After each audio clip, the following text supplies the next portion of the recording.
Good morning friends. આપણે નવે નવ કાર્ડ પૂરા કર્યા, એની ખાલી જગ્યાઓ જોઈ અને સાથે સાથે ટ્રાન્સલેશન પણ જોયું। એની અંદર આપણે એક વાક્ય રચના જોતા હતા, સાદી વાક્ય રચના અને WH પ્રશ્નાર્થ વાક્ય રચના। પ્રશ્ન વાક્ય વિશે આપણે આજે માહિતી લેવાની છે। તો પ્રશ્ન વાક્ય છે એ બે પ્રકારે બની શકે। કઈ બે પ્રકારે? તો કે આપણે એની ઓળખ આપી છે, એક સાદી પ્રશ્નાર્થ અને એક WH પ્રશ્નાર્થ। ટેન્સ પછી ડાયરેક્ટ આ ટોપિક લેવાનું કારણ એ કે ટેન્સની અંદર આપણે ઓલરેડી પ્રશ્નાર્થ વાક્ય રચના શીખી જ ગયા છીએ, માત્ર ને માત્ર એના સેન્ટેન્સીસ આપણે અહીંયા જોવાના છે। તો સૌથી પહેલાં પ્રશ્ન વાક્ય કઈ રીતે બની શકે? તો કે ભાઈ બે પ્રકારે બની શકે। હવે પ્રશ્ન વાક્ય એટલે શું એ મારે તમને કહેવું પડે નહીં, તો કે જેની અંદર કોઈ માહિતી પૂછવાની વાત હોય, છેલ્લે પ્રશ્નાર્થ ચિહ્ન આપેલ હોય એવા વાક્યને પ્રશ્ન વાક્ય કહેવાય। આવી કોઈ વ્યાખ્યા બને નહીં, પણ સમજૂતી માટે મેં તમને આપી। બે પ્રકારે પ્રશ્ન વાક્ય છે એ બની શકે। કઈ કઈ રીતે? તો કે સહાયકારક ક્રિયાપદ વડે, જેને આપણે સાદી પ્રશ્નાર્થ વાક્ય રચના કહીએ છીએ। હવે સાદી પ્રશ્નાર્થ વાક્ય રચનાની અંદર શું હોય? તો કે જે તે કાળના સહાયકારક ક્રિયાપદો કર્તાની જગ્યાએ મૂકવામાં આવે। આપણે એવું કીધું હોય કે કેતન ઇઝ અ ડોક્ટર, તો એનો આપણે પ્રશ્નાર્થ બનાવવું છે, તો ઇઝ છે એને આપણે કર્તાની જગ્યાએ મૂકશું, કર્તાની જગ્યાએ કેતન મૂકશું। આ રીતે આપણે પદ બદલાવી અને વાક્ય છે એ પ્રશ્નાર્થ બનાવીએ છીએ, જેની અંદર માત્ર પદ ટ્રાન્સફર થાય છે, એનો અર્થ કોઈ બદલતો નથી। શું કેતન ડોક્ટર છે? તો is Ketan a doctor question mark. તો આને સાદી વાક્ય રચના કહેવાય। પછીની વાક્ય રચના આવે તો કે WH શબ્દ વડે। WH ક્વેશ્ચન્સ આપણે ધોરણ 6 થી શીખતા આવીએ છીએ। હવે 6, 7, 8 આ ત્રણ ધોરણની અંદર આપણે જેટલા પ્રશ્ન વાક્ય શીખાને એ જ વસ્તુ અહીંયા રિપીટ છે। માત્ર 4 શબ્દ એવા છે કે જે તમારા માટે નવા છે, બાકીના શબ્દ છે એ તમે પ્રાઇમરી લેવલથી શીખતા આવો છો। એટલે આની આ ચેપ્ટરની અંદર 4 શબ્દ એટલે કે 4 WH શબ્દ તમારે નવેસરથી શીખવાના છે। બાકીના જે શબ્દ છે એ તમારું રિવિઝન છે, જે તમને પહેલેથી આવડે જ છે અને સહેલા પણ લાગે છે। તો WH શબ્દ વડે બનાવતા પ્રશ્ન વાક્ય રચનાને આપણે WH પ્રશ્નાર્થ વાક્ય રચના એવું કહીએ છીએ। તો બેનો ડિફરન્સ તમને ખબર પડી ગઈ। હવે એક વસ્તુ, જ્યારે સહાયકારક ક્રિયાપદ વડે પ્રશ્ન બને ને ત્યારે જવાબની અંદર બે વસ્તુ આવે, કાં તો યસ નોમાં જવાબ આવે અને કાં તો ટૂંકમાં એક શબ્દની અંદર જવાબ આવે। હું તમને એવું કહું કે ડુ યુ લાઇક ઇંગ્લિશ ઓર ગુજરાતી? શું તમને ઇંગ્લિશ ગમે છે કે ગુજરાતી ગમે છે? તો મેં તમને પ્રશ્ન પૂછ્યો, ક્યાંથી? તો કે ડુથી પ્રશ્ન પૂછ્યો। તો એ ડુ છે શું છે? તો કે સહાયકારક ક્રિયાપદ છે। એનો જવાબ કઈ રીતે આવે છે? તો કે એક શબ્દમાં, કાં તો ગુજરાતી કાં તો ઇંગ્લિશ। એ જ રીતે do you like tea or coffee? તમને ચા ગમશે કે કોફી? તો એનો જવાબ પણ શેનાથી આવશે? તો કે એક શબ્દની અંદર આવશે, બરાબર। પછી એમ કહું એમ આઈ રાઇટ? હું સાચી છું? તો એનો જવાબ યસ કે નોમાં આવશે। તો જ્યારે સહાયકારક ક્રિયાપદ વડે પ્રશ્ન પૂછાય ને ત્યારે બે પ્રકારના જવાબ આવે, કાં તો યસ નોમાં જવાબ આવે અને કાં તો એક શબ્દમાં જવાબ આવે। પછી બીજું, WH શબ્દ વડે જ્યારે પ્રશ્ન પૂછાય ને ત્યારે જે પ્રમાણેનો WH શબ્દ હોય એ વિશેની આપણને માહિતી મળે। આ શબ્દ બધા તમે પરિચિત છો, આ શબ્દ બધા તમને આવડે છે। વોથી પ્રશ્ન પૂછીએ તો જવાબની અંદર આપણને કર્તા મળે, એટલે કે કોઈ વ્યક્તિનું નામ મળે, વ્યક્તિ અથવા સજીવ। પછી વોટથી પ્રશ્ન પૂછો તો આપણને ક્રિયા મળે, વેરથી પ્રશ્ન પૂછો તો સ્થળ મળે, વેનથી પ્રશ્ન પૂછો તો સમય મળે। તો આ બધી વસ્તુ આપણને ખ્યાલ જ છે। તો એની અંદર કોઈ પ્રકારની ઇન્ફોર્મેશન આપણને જવાબની અંદર માહિતી મળે છે, અને માહિતી હંમેશા કેવી હોય? વિસ્તૃત। તો જ્યારે એ પ્રકારની માહિતી આપણે જોતી હોય ત્યારે આપણે WH શબ્દથી પ્રશ્ન પૂછવો પડે। બે પ્રકારમાંથી આજે આપણે પહેલો પ્રકાર જોવાનો છે। આપણા ચેપ્ટરની અંદર ડાયરેક્ટ WH ક્વેશ્ચન્સ જ આપ્યું છે, પણ એની પહેલાં આપણે એ ખબર હોવી જોઈએ કે કઈ રીતે પ્રશ્ન વાક્ય બને, કેટલા પ્રકારે બને? તો કે બે પ્રકારે। પહેલો પ્રકાર આપણે આજે જોઈએ। સહાયકારક ક્રિયાપદથી શરૂ થતા પ્રશ્ન વાક્ય. હવે જ્યારે આપણે ટેન્સ શીખતા હતા ત્યારે મેં વારંવાર તમને પ્રશ્નાર્થ વાક્ય આવે ને એટલે એવું શીખવાડ્યું છે કે સાદા કાળની પ્રશ્નાર્થમાં ડુ, ડઝ, ડીડનો ઉપયોગ થાય. બરાબર, જ્યાં જ્યાં ડુ, ડઝ, ડીડ ત્યાં ત્યાં ક્રિયાપદ મૂળ. પછી ચાલુ કાળની અંદર તો કે જે એમિઝાર કરતા પછી છે એને ક્યાં લઈ લેવાના? વાક્યની શરૂઆતમાં લઈ લેવાના. ટૂંકમાં કરતા અને ટુ બી ક્રિયાપદોનું સ્થાન અદલ બદલ કરવાનું. કરતાની જગ્યાએ ટુ બી અને ટુ બીની જગ્યાએ કરતા. બાકીનું સેન્ટેન્સ જેમનું તેમ પાછળ પ્રશ્ન છે. આ રીતે આપણે એક સરળતાથી યાદ રાખી લઈએ છીએ. પણ આ ટુ બી ક્રિયાપદો ક્યાં ક્યાં છે, કયા કાળમાં કેવા સહાયકારક વપરાય છે? જો સહાયકારક અને ટુ બી બંને અલગ અલગ હો, બંને ભેગા નથી કરવાના. સહાયકારક ક્રિયાપદો એટલે શું? તો કે જેની સહાયથી આપણે વાક્ય પ્રશ્નાર્થ બનાવી શકીએ અથવા કોઈ પરવાનગી માગવી છે, કોઈ પ્રકારની સંભાવના બતાવી છે તો ત્યારે સહાયકનો ઉપયોગ થાય. ટુ બી એટલે જે તે કાળમાં ક્રિયાપદ ન આપેલું હોય. આઈ એમ અ ટીચર, તો એની અંદર કોઈ ક્રિયા નથી, તેમ છતાંય વાક્ય સાદા વર્તમાન કાળનું છે. કેમ ખબર પડી? તો કે એમ છે એ વર્તમાન કાળનું ટુ બી ક્રિયાપદ છે. તો આ રીતે આપણે ટુ બી અને સહાયકારક બેનો ડિફરન્સ ખબર હોવી જોઈએ. આપણે કે સાદા વર્તમાન કાળની અંદર આપણે ટુ બી ક્રિયાપદો ક્યાં ક્યાં આવે છે? તો કે ભાઈ એમ, ઇઝ અને આર. જ્યારે ક્રિયા વગરનું વાક્ય હોય ત્યારે એમ ઇઝ આરથી પ્રશ્ન વાક્ય બને. પણ સહાયકારકથી બનાવવું હોય તો એ સહાયકારક ક્યાં ક્યાં? તો કે ડુ, ડઝ, હેવ અને હેઝ. હેવ હેઝ એટલા માટે કે જ્યારે માલિકીની વાત હોય ને ત્યારે આપણે હેવ હેઝનો ઉપયોગ કરીએ છીએ. શું તારી પાસે 2 બોલપેન છે એવો આપણે પ્રશ્ન પૂછવો છે તો એ વર્તમાન કાળનો સેન્ટેન્સ થયો. તો શું આવે? Have you a 2 pen? તો શું તમારી પાસે 2 પેન છે? તો એ પ્રશ્ન વાક્ય છે એ સાદા વર્તમાન કાળનું ગણાય. પછી ડુ અને ડઝ, તો જ્યારે સાદો પ્રશ્નાર્થ હોય ત્યારે આ ડુ ડઝ વાક્યની શરૂઆતમાં આવે. જ્યારે WH હોય તો આ ડુ ડઝની આગળ શું લાગી જાય? WH શબ્દ. મેં એ જ પ્રકારે વાક્યને તમને શીખવાડી છે કે સાદી પ્રશ્નાર્થ હોય ને એની આગળ જે તે લીટી કરેલા શબ્દનો WH મૂકી દો એટલે એ વાક્ય રચના કેવી બની જાય? તો કે WH પ્રશ્નાર્થ બની જાય.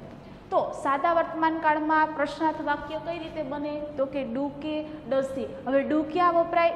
આઈ, વી, યુ, ધે અને હી, શી, ઇટ સાથે ડઝ. આ આપણને ખ્યાલ છે. ધોરણ 6, 7 અને 8 ગ્રામર સ્વાપોથીમાં આ વસ્તુના આપણે દોઢ પાના ભર્યા છે કે સેન્ટેન્સ આપ્યો છે એના ડુ ડઝ વડે વાક્ય, પ્રશ્ન વાક્ય બનાવી અને યસ નોમાં જવાબ આપો. આવું આપણે પ્રાઇમરીમાં બહુ કર્યું અને બહુ મજાનું. ટીચર 7-8 વાક્ય તમને શીખવાડી દે, છેલ્લા 2-3 વાક્ય તો આપણે જાતે કરીએ છીએ. ના ટીચર અમે કરશું. ટૂંકમાં આ વસ્તુ આપણાથી પરિચિત જ છે. પછી સાદો ભૂતકાળ, તો કે વાક્યની શરૂઆત છે એ ડીડ. તો ડુ, ડઝ, હેવ, હેઝ એને સહાયકારક ક્રિયાપદો કહેવાય. એમ, ઇઝ અને આર એને ટુ બી ક્રિયાપદ કહેવાય. પછી સાદા ભૂતકાળમાં ડીડ અને હેડ, માલિકીની વાત હોય ત્યારે હેડ, અને સાદું જ્યારે ક્રિયાપદ હોય એટલે કે V2 આપેલ હોય ત્યારે ડીડથી પ્રશ્ન વાક્ય બને. પછી સાદો ભવિષ્યકાળ શેલ અને વિલ. ચાલો વર્તમાન કાળ. હવે જો અહીંયા ફરીથી એમ, ઇઝ અને આર આવ્યું તો એવું થાય તમને કે ભાઈ સાદા વર્તમાન કાળમાં એમ, ઇઝ, આર આવે કે ચાલો વર્તમાન કાળમાં આવે? તો એનું સોલ્યુશન, જ્યારે એમ, ઇઝ, આર અને વોઝ, વેર પછી આઈએનજી ક્રિયાપદ હોય તો એ વાક્ય રચના કેવી કહેવાય? તો કે ચાલુ વર્તમાનની પ્રશ્નાર્થ કહેવાય.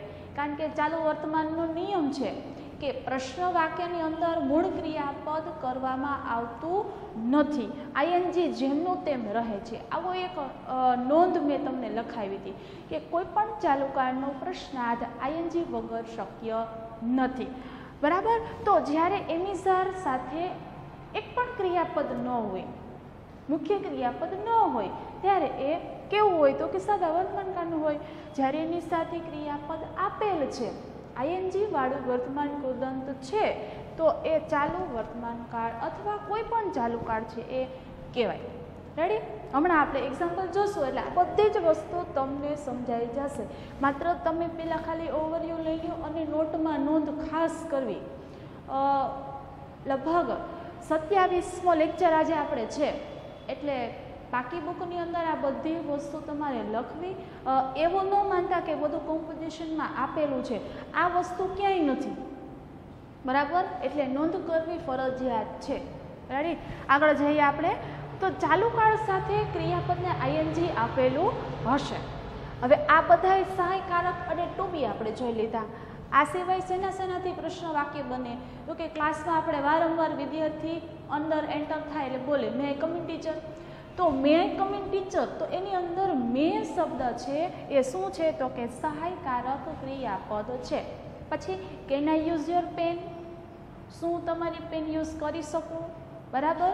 તો આ કેન છે શું થયો? સહાયકારક ક્રિયાપદ થયો, જેને આપણે મોડેલ ઓક્ઝિલિયરીઝ કહીએ. આખું ચેપ્ટર આવે છે એટલે અહીંયા ટૂંકાવી દીધું છે, બરાબર? ચેપ્ટર નંબર 6 આનું જ છે.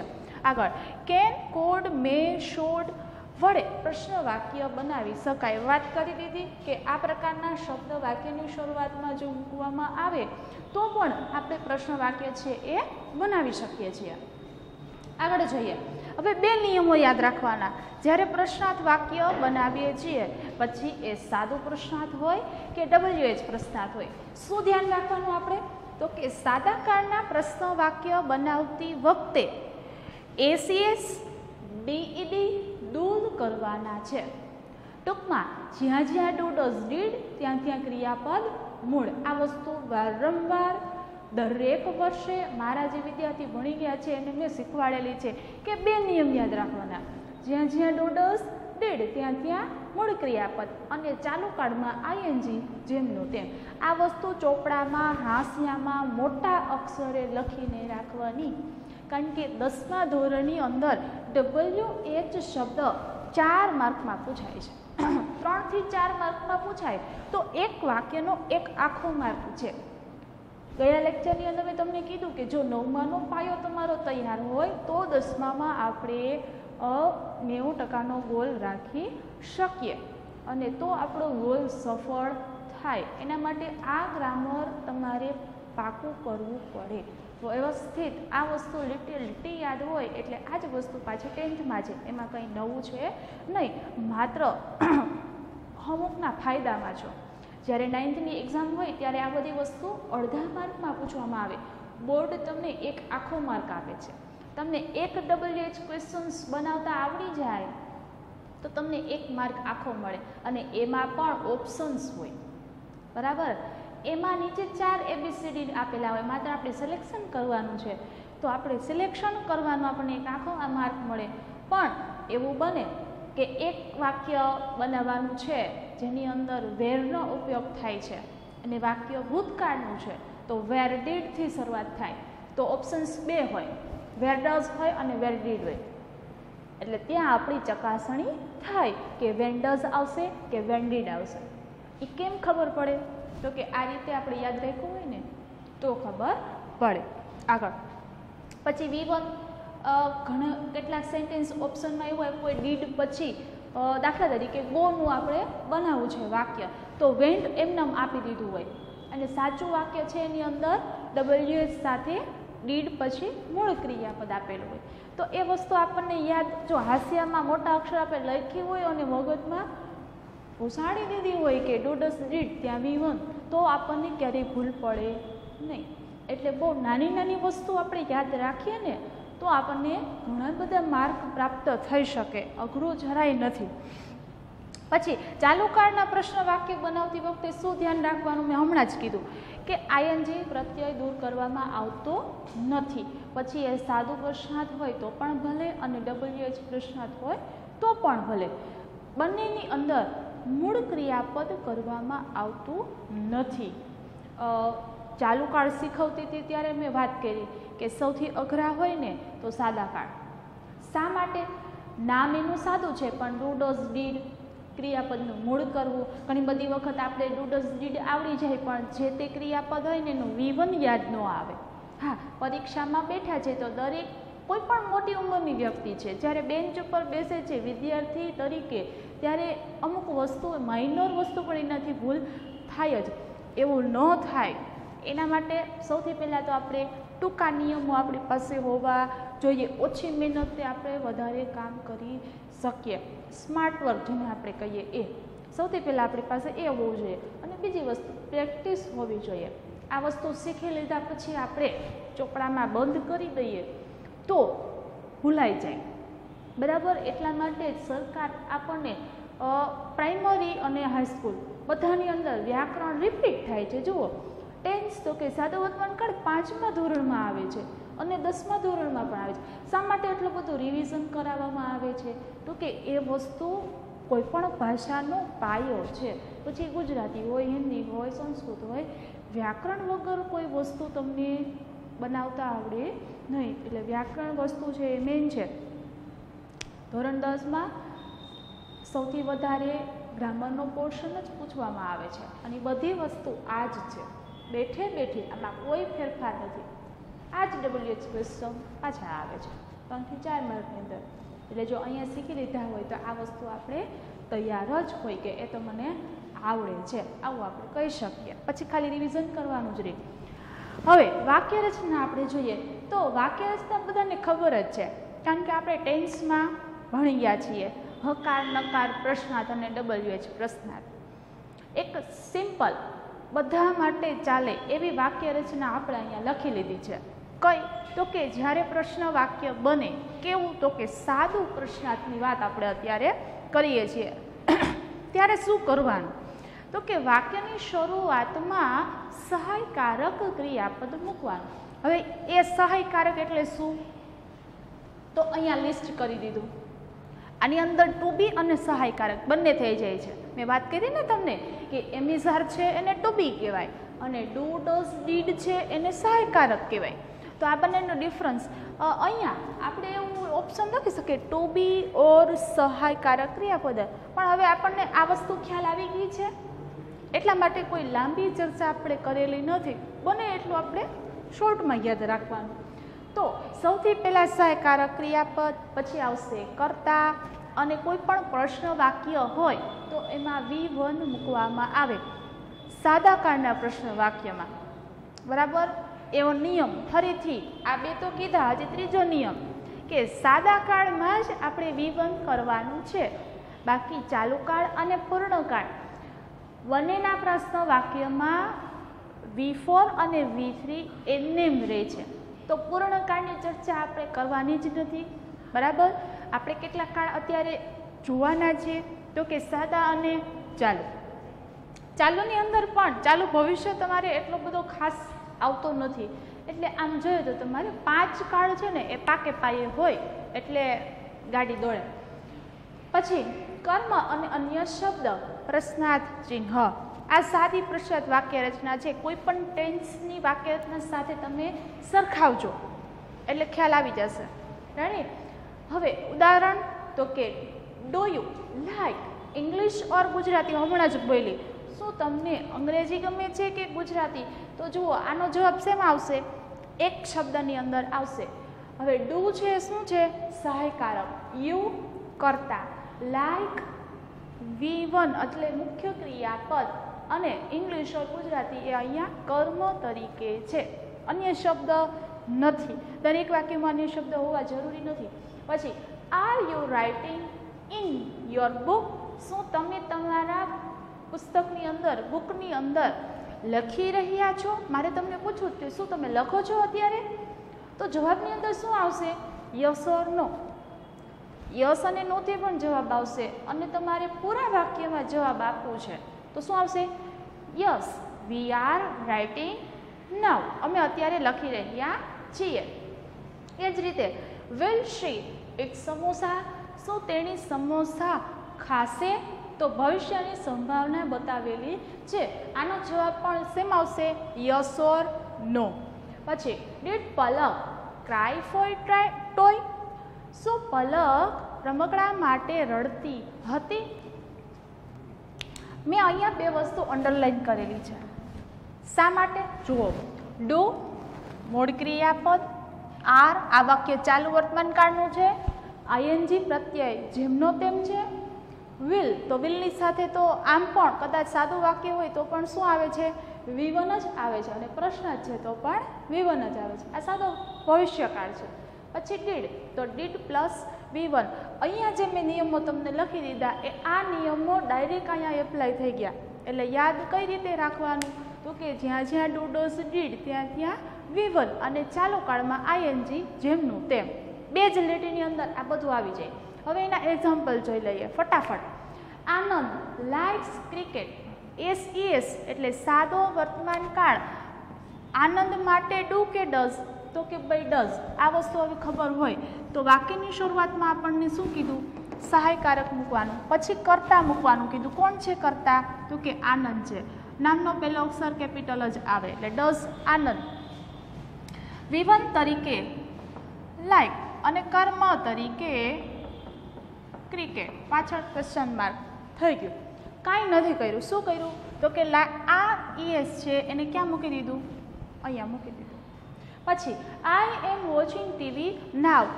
ચાલુ વર્તમાન કાળ. એમ અને આઈ. આ વાક્ય સહેલું છે પણ દેખાય એવું સહેલું નથી. આઈ એમ વોચિંગ ટીવી નાવ. તો આપણે પોતાને પ્રશ્ન ક્યારેય પૂછતા નથી. શું હું ટીવી જોઈ રહી છું? આવો પ્રશ્ન આપણે ક્યારેય પૂછીએ નહીં. એટલા માટે આની જગ્યાએ આવી જશે આર યુ. શું તમે? બાકીનું વાક્ય જેમનું તેમ વોચિંગ છે એની અંદર મુખ્ય ક્રિયાપદ કરવામાં આવતું નથી. પ્રશ્ન વાક્ય કઈ રીતે બન્યું? આર યુ વોચિંગ ટીવી નાવ. હું તમને પ્રશ્ન પૂછી શકું શું તમે ટીવી જોઈ રહ્યા છો? તો જવાબમાં આવશે યસ, વી અથવા તો આઈ. વી આર વોચિંગ અથવા આઈ એમ વોચિંગ ટીવી નાવ. આ રીતે આ વસ્તુ ખાસ ધ્યાનમાં લેવાની. ઘણાય આવું કરે કે એવું કીધું છે કર્તાની જગ્યાએ ટુ બી ને ટુ બીની જગ્યાએ કર્તા એટલે આ બેનું સ્થાન ફેરવી નાખે. પણ બધા વાક્યની અંદર એવું શક્ય નથી. શોર્ટકટ કી અમુક મર્યાદામાં હોય. મેં કીધેલું છે my ice cream melted last night. મારી આઈસ્ક્રીમ ગઈકાલે રાત્રે અમે આઈસ્ક્રીમ ખાતા હતા તો મારું આઈસ્ક્રીમ ઓગળી ગયો હતો. ક્રિયા કેવી છે? ગઈકાલે રાત્રે બનેલી એટલે સાદા ભૂતકાળની ક્રિયા છે. મેલ્ટેડ ઈડી એટલે શું આવશે? ડીડ. કોઈ પણ હોય શું થઈ જાય? તો કે એમને ડીડ જ આવે. આમાં કોઈ નિયમ છે નહીં. તો ડીડ માય આઈસ્ક્રીમ. ચાલો ડીડ કર્તા. હવે અહીંયા માય આઈસ્ક્રીમ છે એ આખું કર્તા તરીકે લઈ લીધું. મારું આઈસ્ક્રીમ એ કર્તા થઈ ગયું. મેલ્ટેડમાંથી શું થઈ જાય? મેલ્ટ. બાકીના શબ્દ જેમના તેમ. એટલે આ લાસ્ટ નાઇટ છે એ શું છે? તો કે અન્ય શબ્દ છે. શું મારી આઈસ્ક્રીમ ગઈકાલે રાત્રે પીગળી ગઈ હતી અથવા ઓગળી ગઈ હતી? હા, તમે માયની જગ્યાએ યોર લઈ શકો કે એવું પૂછો છે કે ભાઈ ગઈકાલે રાત્રે તારી આઈસ્ક્રીમ ઓગળી ગઈ હતી, તે કાલ નથી ખાધી? તો અહીંયા યોરથી પણ વાક્ય પોસિબલ છે. Did your ice cream melt last night? અને માહિતી શું મારી ગઈકાલે મારી આઈસ્ક્રીમ પીગળી ગઈ હતી? એવું વાક્ય પોસિબલ છે. ઉપરનું તો પોસિબલ જ નથી એટલે આપણે એની અંદર ફરજિયાત શું મૂકવું પડે? તો કે યુ આર અથવા જવાબની અંદર વી આર. આગળ Chintu was dancing on the stage. આપણને વોઝ આપેલું છે એટલે અહીંયા આ વાક્ય છે એ ચાલુ ભૂતકાળનું છે. ચાલુ ભૂતકાળની સાદી પ્રશ્નાર્થ વાક્યના 5-6 પાના ફેરવીને જોઈ લેજો. શું આવશે? તો કે જે ટુ બી છે એની જગ્યાએ કર્તા આવશે અને કર્તાની જગ્યાએ ટુ બી. આઈએનજી પ્રત્યયને આપણે કાંઈ કરવાનું નથી એટલે માત્ર આ બંનેનું સ્થાન ભેદ કરો. તો વાક્યની શરૂઆતમાં was Chintu dancing on the stage? Question mark. શું ચિન્ટુ સ્ટેજ પર ડાન્સ કરી રહ્યો હતો? તો વોઝ પ્લસ આઈએનજી. ટૂંકી વાક્ય રચના જેને યાદ હોય એને વાક્ય તરત જ ઓળખાઈ જાય. કીધું તું કે લાંબી વાક્ય રચના યાદ નથી રાખવાની. કર્તા પ્લસ ક્રિયાપદ પ્લસ કર્મ પ્લસ અન્ય શબ્દ પ્લસ પ્રશ્નાચિહ્ન હોય તો એ રીતે તો તમે 4 વાક્ય રચના યાદ રાખવી શક્ય નથી, કારણ કે ડાયરેક્ટ ઇનડાયરેક્ટ સ્પીચ છે, એક્ટિવ પેસિવ છે, ટેન્સ છે, બધાની તમે વાક્ય રચના જે યાદ રાખશો ને તો મેઇન ટોપિક ભૂલી જાય. અહીંયા WH શબ્દ 10 છે તો 10-10ની વાક્ય રચના બને છે, પણ યાદ કઈ રીતે રાખવી ને એ આપણા ઉપર છે. એક પાકી કરવી કે શોર્ટમાં આપણે એક સાથે લઈ લેવી. તો વોઝ પ્લસ ING એટલે ચાલુ ભૂતકાળ આપણને તરત ખબર પડવી જોઈએ. હવે Janaki will send a message. Will send સાદો ભવિષ્યકાળ, આટલું જ જોવાનું. જો અહીંયા ખબર ન પડે તો જ અન્ય શબ્દ એટલે કે સમયદર્શક શબ્દને આપણે જોવાના, બાકી અહીંથી જ ખબર પડી જાય કે આ કયો કાળ છે. હવે વિલને લઈ લઈશું જાનકીની જગ્યાએ, અને જાનકીની જગ્યાએ વિલ એટલે આ બંનેનું સ્થાન ફરશે. વાક્યનો પહેલો અક્ષર capital. Will Janaki send a message. શું જાનકી મેસેજ મોકલશે? હવે આ વિલ સહાયકારક છે. એ જ રીતે કેનની વાત કરીએ તો કેનવાળું વાક્ય હું બોલી ગઈ, can I take your pen. પછી મે વાળું સેન્ટેન્સ પણ હું બોલી, may I come in teacher, may I go. બરાબર, શું હું જઈ શકું? અથવા એવું પૂછવું છે કે અમે જઈએ તો કેન વી ગો. તો આ બધા છે એ સહાયકારક ક્રિયાપદથી બનતા પ્રશ્ન વાક્ય છે, અને આ થઈ ગયા સાદા વાક્યમાંથી પ્રશ્નાર્થ. તો પહેલો પ્રકાર આપણો પૂરો થયો. કયો? તો કે સહાયકારક ક્રિયાપદ વડે પ્રશ્ન વાક્ય. હવે બીજો પ્રકાર આપણે જોવાનો છે WH પ્રશ્નાર્થ. આવતા લેક્ચરની અંદર આપણે WH પ્રશ્નાર્થ જોશું, પણ આની જરૂર પડશે એટલે આ પોઈન્ટ છે એ એક વખત નજર કરી લેવાના. રેડી? ત્યાં સુધી રિવિઝન કરો. Good bye.